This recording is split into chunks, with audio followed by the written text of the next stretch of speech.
OK。Solomon Dance Hall so much fun。Recycle 维斯子，今天我们就来说一下这两个雪场。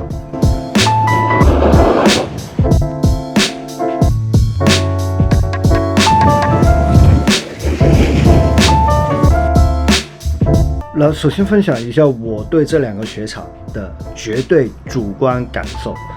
然后 Niseko 算是我第一个正式学季第一次去的雪场。那当时去第一个感觉是，我感觉这里不像是日本。那第二个感觉是觉得这里的雪真的超夸张。那第一次去的时候真的是每一天每一晚24小时都在下雪。而且当时我去的时候也是12月中旬，然后它下的雪这么夸张，让我想到 OK 以后我季初可能就会去北海道去滑雪。然后说一下比斯子，其实我只去了2天，那准确来说其实去了1天半，因为比斯子第一天刚好是暴风雪后的第一天，然后很多 chairlift 都关闭了，然后我其實在 resort 裡面逛了很久。咁啊滑唔到雪，咁咪行街咯。嚟啦！說實話，我雖然只有1天半，但是我把大部分 resort，譬如在 West Mountain、East Mountain、Resort 大部分的 track 都滑過了一遍。說實話，我非常非常 enjoy 在resort的時間。其中一個原因是它的雪非常好，然後它人也很少，那它的每一個雪道也很寬，所以 I just enjoy very much。那這次評測的話，我會跟之前我第一次做的長野三大雪場的評測會有一點點不同，因為當時我做的評測5大評分標準，第一點是雪質。因為威斯子跟 Niseko 其實他們的地理位置基本是一樣，那 Niseko 去威斯子只需要40分鐘的時間，那他們的地理位置一樣了，下的雪其實也差不多。那 theoretically 來說 Niseko 稍微更靠近海一點了，它的下雪量應該會比威斯子可能會多一點點，但是說實話兩個地方它的雪質肯定又沒有分別，所以5大評分標準我就把雪質換掉，變成新手友善度。那5大的評分標準我就會分成，那首先第一點是新手友善度，那它有沒有足夠的空間給新手去上課或者是自己去練習，然後它的人會不會很多。2點是它雪道的種類，它的雪道會不會都差不多一個樣子，然後滑起來2天3天可能就會覺得無聊。第3點是懶人友善度，然後一個雪場去另外一個雪場它會不會很麻煩。第4是補給無憂度，買吃的買喝的買裝備，然後補給 anything right， 難不難困不困難。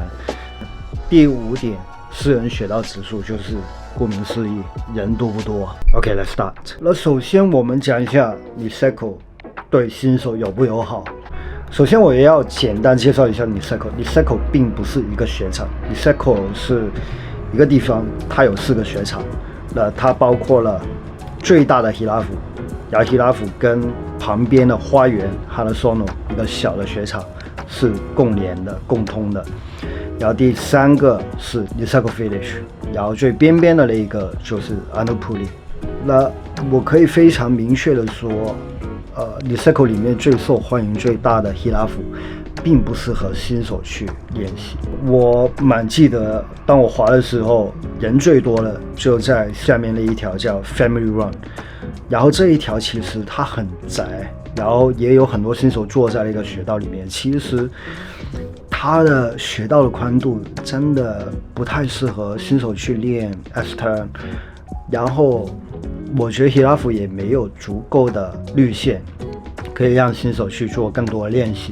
如果只是憑 Hirafu 我只會給2分，但是 Niseko 有4個雪場，那我覺得其中最適合新手訓練或者是練習的其實就在旁邊的花園還有最邊邊的 Anupuli。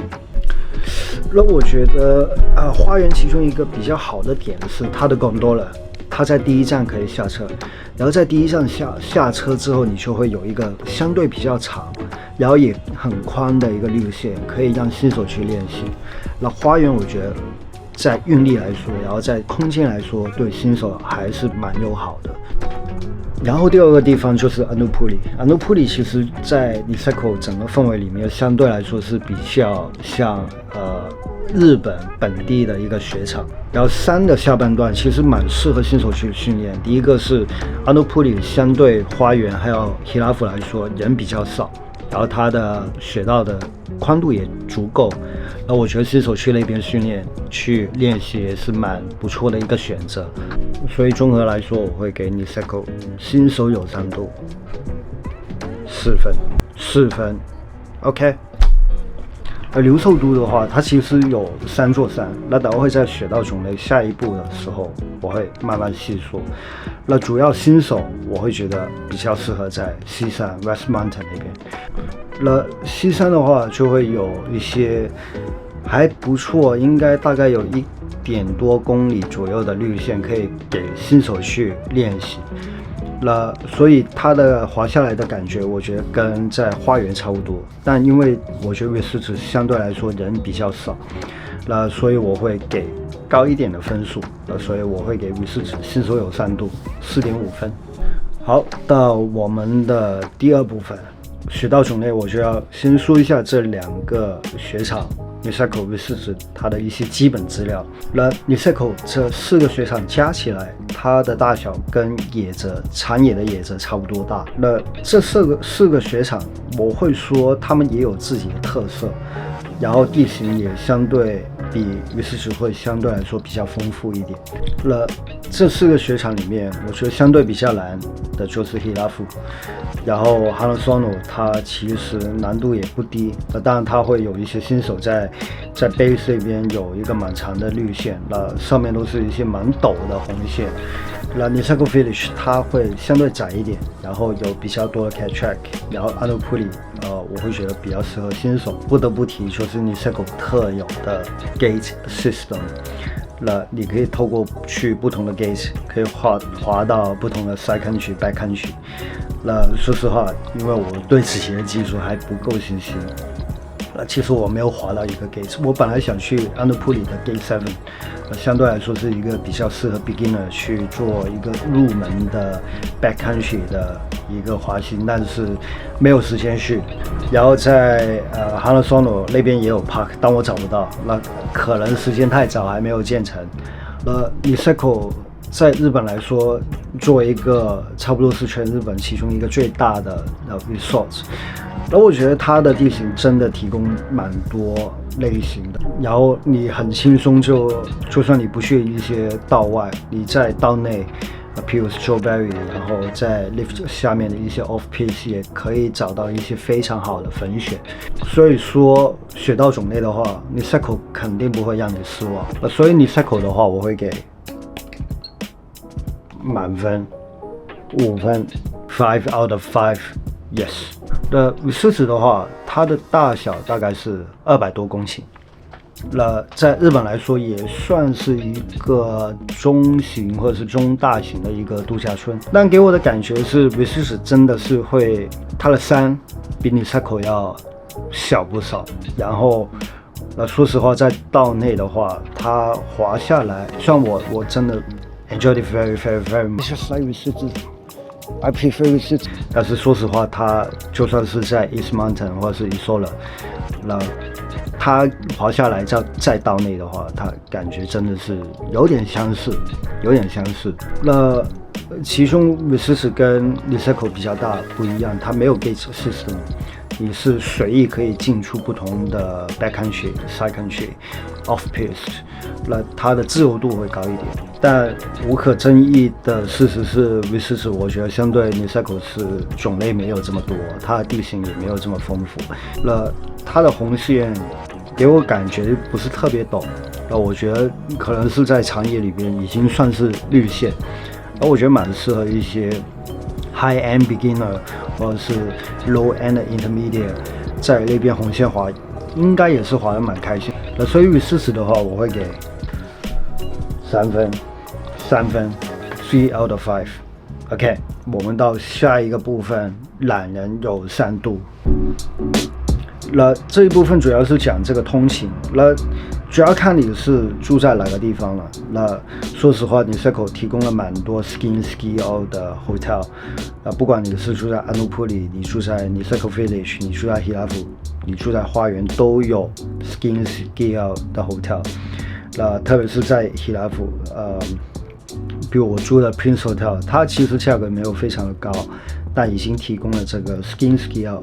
但有一点我会 complain 一点，就是虽然你去看它的官网，或是你看它的门票、它的 brochure、它的 leaflet、它的不同 marketing materials， 你会经常看到这几个字 Niseko United， 但我并不觉得他们非常 united， 因为这4个不同的雪场是由不同的公司运营的。那如果你要去不同的雪场的话，有2个方法。第一个，你去山顶，然后去滑到另外一个地方，但问题是这个山顶经常不会开放。然后第二是这个山顶是黑线，那大部分的新手或者是就算是一般的滑者，不一定有这个能力可以在山顶滑到去另外一个雪场，所以你只能坐 shuttle bus，shuttle bus， 那你就要等车，你可能就会跟其他人挤在一起。所以我几次去 Niseko 我都不会买全山票。那如果去 Niseko Village， 我只在 Niseko Village 这边滑。那 That's what I know。然后它的 shuttle bus， 说实话还是蛮方便。譬如在 Hilafu， 它有不同站，那你要走去shuttle bus， 我相信也不是非常大的问题。所以我会给到3.5分。OK， 3.5分。而Research的话，它其实它这3个雪场 Isola 还有 East Mountain 是共通的，那非常方便，你可以把它视为一个雪场 OK。 但是 East Mountain 还有 West Mountain 它不是连在一起，那我觉得它有一个比较好的一个方法，就是它有一个 gondola 把 West Mountain 还有 East Mountain 连接在一起，所以非常方便。但另外一个问题就是，当初其实我是想住在Research，而不是住在Hilafu。但Research我从3月4月开始看，我一直盯着那边的 Skin Ski Out 的 hotel， 但还是盯不下来。第一个是它的价格实在非常 absurdly expensive， 真的非常贵，就算是 Early Bird 也非常贵。那Research那边的 Skin Ski Out hotel 真的不容易订。那如果你觉得价格不是问题，那我觉得对懒人非常有好处。Skin Ski Out， 然后你随便去另外一个山，去 East Mountain、West Mountain，just so easy but so expensive。那Research跟 Niseko 相比来说，它的 hotel 就没有这么丰富，没有这么多选择。所以 Research 如果你订到 Skin Ski Out hotel， 什么威斯汀这几个，那我觉得5分。那如果订不了的话，2分。好，到了我们第4部分，补给无忧度。那我直接就说Niseko是5分好了。OK， 5分。Niseko 是全日本的 most developed resorts in Japan。那我觉得没什么好说的，Niseko就你要有的，你不想要有的，它都有。但是如果你不是住在 Hilafu， 你是住在 Annupuli， 你是住在 Niseko Village， 那边可以买的东西不是特别多，你还是要坐这个 shuttle bus 去 Hilafu 去做这个补给。然后基本上餐厅都集中在这个 Hilafu 上面。Niseko Village 有一些 Annupuli 我不是太熟悉，但如果你真的想吃东西去不同的酒吧，然后去不同的甚至是夜店你只能去 Hilafu。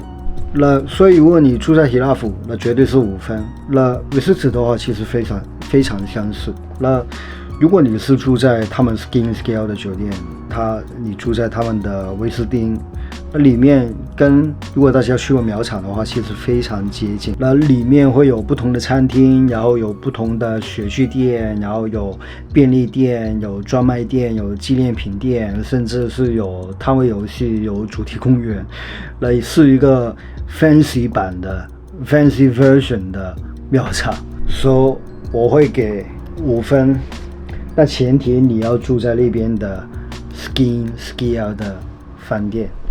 那最后一点就是私人雪道指数。那我觉得这个是你 cycle 最大的 weakness。说实话，很多就算不是滑雪的人，他们也会听过24股。24股在亚洲甚至澳洲，在全世界它的名声太高了，真的会很多人过去。甚至你想想12月15号、14号是一个 off season， 刚开始没多久，但已经开始有排队的情况出现。那想想，如果是在 Christmas， 在1月、2月去的时候，希拉夫他的 Ace， 他的 Ken Gondola 肯定会排队。那我相信大家如果去搜寻的话，在 Instagram、在 Shorts 也会看到很多类似排队的片段。我只能给2分 ，Sorry about that， 2分。Whistler 很多时候滑的时候，大家能看到片段，只有我跟我的朋友，没有其他人了。当然，我觉得这个也不是一个能做评分的一个标准，因为我去的时候是一个季初的时候，我相信 peak season 还是会蛮多人。但说实话，如果你只是跟Niseko 比较，我觉得给5分不过分，我会给5 out of 5。那最后我会给一个小建议，推荐了，我觉得2个都适合。就是家人去、情侣去，但如果你是说我希望可以热闹一点，我可以在滑雪的时候，然后滑完的时候，我可以听一下 DJ 打歌，然后晚上我会去一下吧，甚至可以去 club。Then Niseko is for you。另外一边，如果你是想要多一点 Japanese vibe， 真正的日本的感受，然后你希望安静一点、peaceful 一点，那就是 Whistler。So 我的决定就像我12月去的一样 ，Why not both？ 2个都去，那就因为他们行程只有40分钟，你完全可以去 Niseko， 然后再去 Whistler， 而且这2个是能给到2个不同的体验。那我非常建议要去一起去。希望这次我的分享可以对大家有些帮助。下一次我们就会去妙高，还有班尾，记得 subscribe， 希望快一点能到1000个 subscriber。Alright, thank you so much. See you next time. Thank you so much.